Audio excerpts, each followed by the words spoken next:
everyone, it's been a bit of a while, but welcome back to a brand new video where today I'm not doing anything Doctor Who related.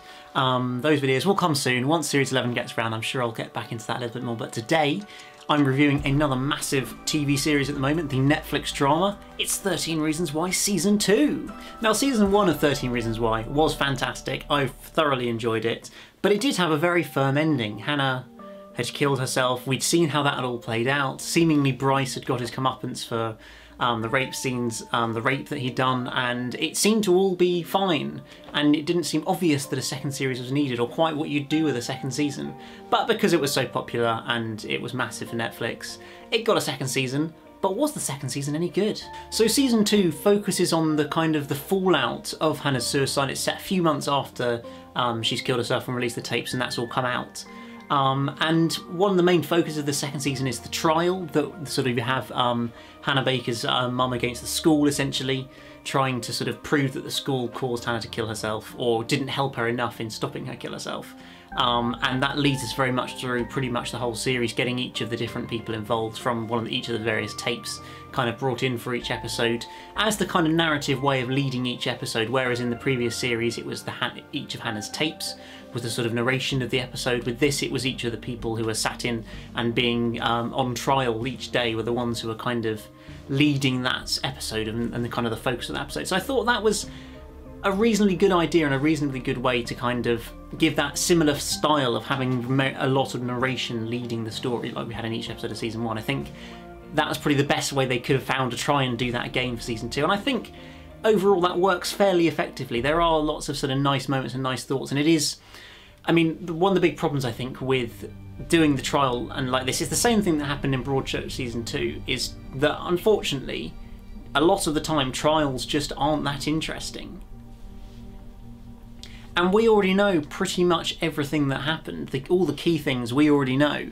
So it's essentially just each of the main characters retelling it, or in some cases like Bryce is lying about it to the court, and we're just seeing flashbacks of it and this kind of thing. So it's always the way when you do trials of cases that you've already seen play out and things that have already happened, it's difficult to kind of keep the interest and keep that going. I mean, there are a few new things, like certainly particularly all the stuff with Hannah and Zach, which we didn't really know anything about in season 1, and suddenly there was a proper, like, from a 6 months full-on relationship going on there that we knew nothing about. So that was quite interesting, I think sort of helped to kind of build up some of the characters and make them a bit more well-rounded, and just to give a little bit, show us that we didn't find out the whole story from Hannah's tapes, and there were other things that we sort of didn't know and were able to find out. But I think overall, unfortunately, there was a lot of sort of retreading the same ground with that trial. As much as they try to make it dramatic and try to introduce new elements to it, just naturally because of the nature of it, sometimes you can't not retell the same story you did last time. Now, looking through some of the sort of characters and the focuses of this season, of course Clay is essentially the main character once again,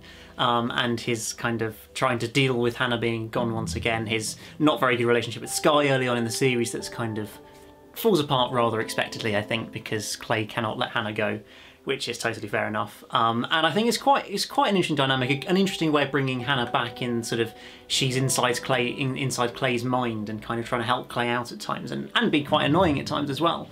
I mean, it's an interesting concept as to because essentially Hannah is still just part of Clay's brain talking to himself.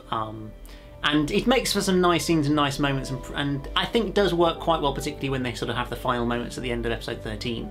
But I don't know whether we needed that much of Hannah in that role throughout this series. I just don't think it really benefited that much, other than just reminding us how obsessed Clay is with Hannah. Of course, all of that does set us up for some pretty heartbreaking scenes, particularly in the final episode, with the scene in at Hannah's funeral service, where sort of Clay gives his big speech about how much he loved Hannah and how he's got to try and let her go, even though he's clearly never going to be able to, and will always sort of struggle, you feel, to live through his life like that, because she was the love of his life, absolutely, and there's nothing he can do to stop feeling like that. And that's, I think that is very effectively portrayed through both seasons of the show, is how much Clay just absolutely loves Hannah, and how much in this series he knows that's it, there's nothing he can do, and it's just tearing him apart essentially.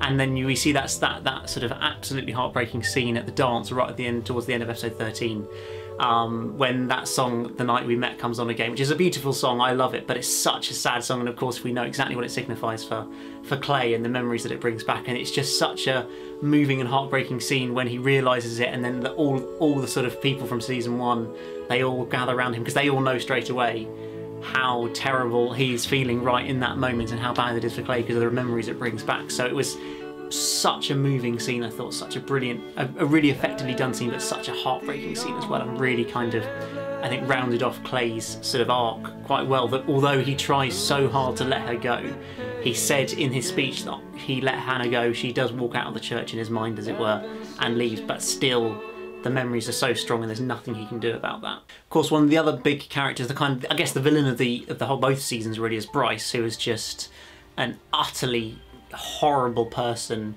in every possible regard. It's just painful to watch at times how absolutely vile he is. And of course it's naturally quite frustrating that essentially he doesn't get his comeuppance at all.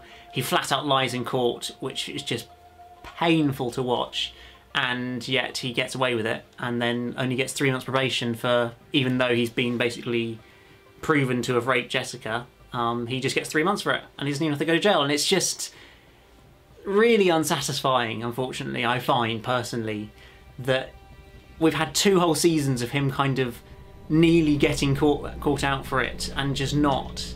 And it's just so frustrating at this stage that he still essentially gets away with everything, still has the beautiful girlfriend, still has all the money and the wealth and the leader of the sports team, all this kind of thing, and he just is in a complete position of power and control, and there's nothing that can sort of knock him down, even though that should have knocked him down, and yet it didn't. And so that's immensely frustrating. Maybe that's probably the point, but for me it's just quite frustrating. I just found, looking sort of overall at season 2, it is a thoroughly depressing series. Generally I like depressing stuff. I love Broadchurch, which is thoroughly depressing as well, but it just felt like there really was sort of nothing ever good came out of it in the end. Not even the guy gets captured for what he's done, and the school win the case as well, so we have 12 episodes of the trial just to find out that it was all a waste of time anyway, and they still lose, and nothing is achieved by that, which is disappointing. And then Bryce gets nothing for his rape, and Monty doesn't even get caught at the end for the scene I'm going to come on to in a moment. So there's just nothing really satisfying, I find, about the sort of, at least the ending of this series. It's just sort of separate bits of frustration that nothing is really resolved in a positive way. I know that's the point, is that life is hard, life isn't fair, bad things happen and they just happen and there's nothing we can do about it. But this is a TV show, it'd be nice to at least have had one of these elements turn out well, but no, it's just a thoroughly depressing ride. One of the, I think, kind of underrated, sort of really moving sort of storylines through this series and earlier on that I really sort of enjoyed and felt really moved by was Porter's, the sort of the teacher, the counsellor essentially of the school, who just kind of has this immense regret for what he's done, that he did let Hannah walk away from him when she was trying to tell him that she wants to commit suicide and she's been raped and everything. And you can just see it sort of tearing him apart through the episodes. And when we get to, I think it's episode 9 or episode 10, when he's up in the dock having to explain himself, and just as he sort of completely loses it and he can't cope with the guilt that he feels for causing Hannah's death, at least he feels, and he's definitely a part of it. I thought that was a really sort of one of the definitely the more effective parts of the series, really sort of brought out really well acted, and really sort of just showing that pure guilt, that pure anger in him, that he can't do anything about it, and he's going to regret that for the rest of his life, that he let Hannah walk out that door and didn't try and grab her and bring her back in. And it's just such as he's losing it in the dock, it's just such a moving and a heartbreaking scene, I find, because I genuinely feel for him. You can sort of see that although he could have done more, he also didn't necessarily sort of have all those signs there that he needed to do more in that situation. So I think it's it was another really moving moment from the series. But now we do, of course, have to talk about that final episode, Tyler and his ending and everything that happened at the end, which I know has sparked a lot of controversy around that scene in the toilets. I don't really need or want to go into much detail about exactly what happened, but you've seen it, you know what happened, and I can see both sides of the argument that yes, it didn't really. They either should have brought it in earlier in the series so that you could see the emotional breakdown for Tyler from that happening, because it sort of almost feels tacked on that it happens halfway through the last episode and then suddenly he's going to try and shoot everybody. There's not that sort of kind of mental fight for him and showing him sort of deteriorate in that sense, because of course he's deteriorated before quite badly and then was seemingly completely reformed, and he was fine and it was so going so well. He was so sort of sanguine, so calm, so relaxed about everything, and then that just completely destroyed him and made him, and it didn't need to be that explicit, I don't think. I know I can see their argument that it's something that we should talk about because it does happen and it shouldn't be sort of taboo in that sense, and they should be able to show it, but it did just feel a little bit gratuitous, a little bit unnecessary, a little bit much for the series. I know we've seen some pretty explicit stuff already, but I felt that was maybe a step too far to show quite so much. I can't remember the actor who plays Tyler, but he's a very good actor, and I think they could have done it without showing so much explicit content in that scene, because it was just utterly horrific. I didn't really want to look at it when I was watching it because it was so horrible.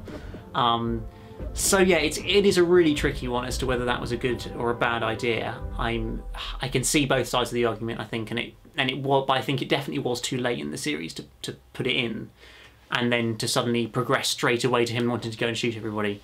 Thank goodness he didn't go and shoot everybody. That would have been quite an ending, and it kind of obviously leaves us on another cliffhanger because they're all got to leg it because they've just been involved in nearly a shooting. So the last series they all sort of left off in the car and disappeared, and the same has happened again. So of course it begs the question, will there be a season 3? Well, first off, I think, was season 2 necessary? I think it's probably the big question, and the answer is probably no. I think it was a good self-contained 13 episodes of season 1. It's a great story. It was engaging and interesting and tense all the way through with lots of twists and turns. And it had a proper ending to it in season 1. And I know, of course, you want to try and drag out stories, make money off it and that kind of thing. And there was lots of good stuff as I've gone through. There is lots of very good moments in this season. But I don't really feel that there was anything revelatory in this season, or really anything. I watched all 13 episodes, but it didn't change my life. I just binged it because you can, because Netflix, it's easy, it's what you do. And personally, I don't really think we needed a second season, and we really don't need a third season. Yes, it ended on somewhat of a cliffhanger, and I'm sure it will get a third season because it's so big and popular, but it doesn't need it. We're past the point of needing any more episodes. 13 Reasons Why. It worked in season 1. It didn't work as well. It wasn't terrible in season 2. And I'd be surprised if they can really pull out another. They'll have to go off in a completely different direction with the show in season 3, because I think they pretty much confirmed that Hannah isn't coming back. I mean, there's no reason for her to now anyway, but I'm pretty sure they confirmed that, or if not, it's strongly rumoured. So what storyline is there next to go to? I know Monty obviously hasn't got his comeuppance for doing that horrible thing to Tyler, but you're not going to drag out a whole season just to try and for that storyline, I don't think. Tyler's completely lost it. I mean, there could be a thing about him trying to make himself better or whatnot. I mean, is he going to go and kill himself? I don't know. There's no obvious plot lines that are going to make this a really great season 3 if we get one. So I don't think we need a season 3, and we probably didn't need a season 2 either. But there we go, we did get it. It was reasonable. It wasn't the greatest series in the world. Season 1 was very good, this was good. But what did you guys think? If you have watched it, hopefully you have. Apologies if you should have switched off at the start if you haven't watched it yet, because yes, it's full of spoilers. But I'd love to hear what you guys have to say about season 2 of 13 Reasons Why. Did you enjoy it? Did you think it was as thoroughly depressing as I did?